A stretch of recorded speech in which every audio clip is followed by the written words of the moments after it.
আসসালামু আলাইকুম। আমরা চলে আসছি হরিপুর ব্রিজ। দেখতেই পাচ্ছেন, মনে হচ্ছে বড় একটা উৎসব চলছে। অনেক মানুষের ঢল, চারপাশে আনন্দের উৎসব। পাশে দেখলাম একটি মেলাও চলতেছে। আমরা গাইবান্ধা হয়ে এসেছি। আমরা এখন যাব চিলমারির উদ্দেশ্যে। ওই দিক দিয়ে কুড়িগ্রাম, অলিপুর হয়ে চলে যাব।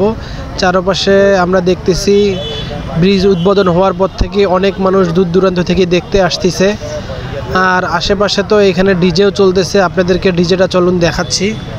নদীর মাঝখানে নৌকা ভাড়া করে এক কালারের ড্রেস পরিয়া সেইভাবে ডিজে চলতেছে। এদের তো ড্যান্স দেখে চিন্তা করতেছি আমিও এখানে চলে যাব কিনা। এখন আমাদের গন্তব্য, আমরা চিলমারি যাব। চিলমারি থেকে অলিপুর হয়ে আবার রংপুর চলে যাব। তাহলে আজকের মতো এতটুকুই। দেখা হচ্ছে পরবর্তী কোনো ভিডিওতে। আল্লাহ হাফেজ।